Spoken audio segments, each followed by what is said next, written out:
지난 시간에 옛 석자의 하나뿐인 공통 의미가 둘 사이에 끼고 돌던 모양, 그러다 변한 모양이라고 했습니다. 이번 시간에는 왜, 그리고 무엇 때문에 변했는지, 이 변함이 우리 삶과는 어떤 관련이 있는지 살펴보기로 했었죠. 이 옛 석자에서 나타나는 변함의 의미를 수학적으로 설명할 수 있을까요? 해보겠습니다. 옛석 앞에 쇠금이 붙은 어긋날 착에 각 또는 모서리라는 뜻의 각자가 들어가는 착각은 억각이라는 수학 용어의 옛날 말입니다. 억각은 한 직선이 다른 두 직선과 각각 다른 두 점에서 만날 때 서로 반대쪽에서 마주대하는 각이라는 뜻입니다. 이 쉽지 않은 설명을 그림으로 볼까요? 이 그림에서 억각이 될 수 있는 각은 각 C, 각 D, 각 E, 각 F 뿐입니다. 여기서 억각의 첫 번째 조건은 두 직선 사이에 끼어 있어야 함을 알 수 있습니다. 자, 그러면 각 C의 억각은 무엇일까요? 각 E입니다.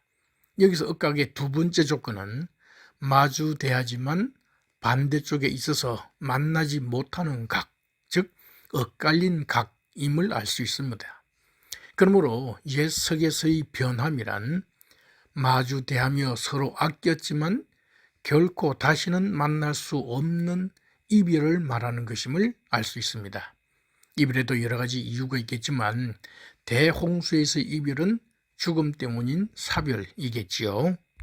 그러면 인류 전반에 일어나는 일반적인 변화인 일반적인 사별이 아니라 한자 속에 기록했어야만 하는 큰 변화인 큰 사별, 그리고 역사에서 두 직선, 아니 두 시간 사이에 끼어 있는 큰 사별, 다시 말해서 동시대 사람들에게 한꺼번에 일어난 큰 변화인 큰 사별이 있었을까요? 그렇습니다. 바로 대홍수 때 그러한 큰 변화인 큰 사별이 있었습니다. 대홍수는 특히 누구에게 사별의 고통을 주었을까요? 남자들이 아니라 여자들이었을 것입니다. 남자인 노아는 아버지 라멕이 홍수 전에 사망했으므로 홍수로 인한 사별의 고통은 느끼지 못했을 것입니다. 남자인 세 아들은 부모가 모두 홍수를 생존했으므로 슬픔을 느낄 이유가 없겠죠. 하지만 여자들인 노아의 아내와 세 며느리는 방주 밖에 서 있는 부모 형제를 마주 대했을지 모르겠습니다. 방주 밖에서 부모 형제의 울부짖는 소리를 마주 들었을지도 모르겠습니다.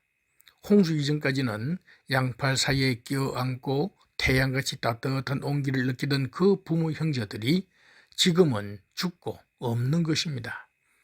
도와주지 못했다는 죄책감까지 포함된 그들의 고통을 느낄 수 있겠습니까? 하지만 지금 우리의 삶에 영향을 끼친 큰 변화인 큰 사별은 대홍수 전에 있었습니다. 그 변화는 아담과 하와가 사형 선고를 받은 것이었습니다. 이 사형 선고는 아담이 선악과를 따 먹음으로 창세기 3장 5절의 표현처럼 하나님의 통치를 거부하고 인간 스스로 통치를 하겠다고, 즉 하느님처럼 되겠다고, 하느님 도움 없이 잘 살아보겠다고 선언한 반역 때문이었습니다. 하지만 이 사형 선고로 무슨 큰 변화가 생겼을까요? 창세기 3장 16절에서 아담은 지배하는 남편으로 변할 것이었습니다. 양팔 사이로 껴안아 주시던 따뜻했던 하나님의 통치가 옛날이 되어버린 인간 통치가 폭력적으로 변하기 시작한 것입니다. 또한 에덴에서 쫓겨난 후에 태어났기 때문에 여호와로부터 전혀 배우지 못하고 자란 남자들의 통치 역시 폭력적으로 변해갔을 것입니다. 그런데 이 남자들의 통치의 폭력성을 더 가중시키는 일이 일어났습니다. 하늘에서 반역한 천사들이 땅으로 내려와 인간으로 물질화하여 하느님 통치가 부재 중인 인간 통치 사이에 끼어들기 시작한 것입니다. 이 끼어들기 통치는 잘못된 것이었습니다. 그리고 이 끼어들기 통치로 인간과 천사가 섞인 잡종인 거인 네피림이 생겨나기 시작했습니다. 그래서 옛 석자에 쇠금이 붙은 착자에 거룻되다, 섞이다는 뜻이 생긴 것입니다. 이 네피림은 썰어뜨리는 자들이라는 뜻인데 그들의 폭력적인 기질을 잘 나타내는 이름입니다. 당시의 남자들은 이 폭력적인 네피림에게서 배우기를 좋아했는데 창세기 6장 4절에서 이 네피림에 대해서 고대의 용사들이었고 유명한 자들이었다라고 묘사하고 있으며 그리스 로마 신화에서도 이 신들의 아들들을 본받을 만한 영웅으로 묘사하고 있기 때문입니다. 그래야 창세기 6장 11절의 표현처럼 땅은 폭력으로 가득 차게 된 것입니다. 그런데 바로 이 네피림과 그들에게서 배운 폭력적인 남자들이 다 대홍수로 사라져버렸습니다. 그럼 이제 대홍수 후의 남자들의 통치는 하나님의 통치를 닮아갈 수 있을까요? 노아의 가족은 그러한 변화를 기대하고 자손들에게 대홍수의 교훈을 열심히 가르쳤을 것입니다. 하지만 대홍수 이후로 악한 천사들이 직접 인간 통치 사이에 끼어들도록 물질화하는 일은 금지된 것 같지만 그들은 여전히 사람들의 정신과 삶에 큰 힘과 영향력을 행사하며 심지어 인간과 동물 속으로 들어가서 인간과 동물을 지배할 능력을 가지고 있었습니다. 또한 그들은 집이나 부적이나 주물과 같은 무생물을 이용하여 인간 사이에 악한 영향을 주기도 하였습니다. 남자들 또한 이 악한 천사들의 영향을 계속 좋아했습니다. 그래서 대홍수를 살아남은 노아의 가족은 직감했을 것입니다. 대홍수가 마지막 심판이 아니라 첫 심판과 마지막 심판 사이에 끼어있는 심판임을 말입니다. 사실 대홍수는 반역한 천사들이 인간 통치에 직접 개입하는 일을 중단시키는 응급조치 역할을 했습니다.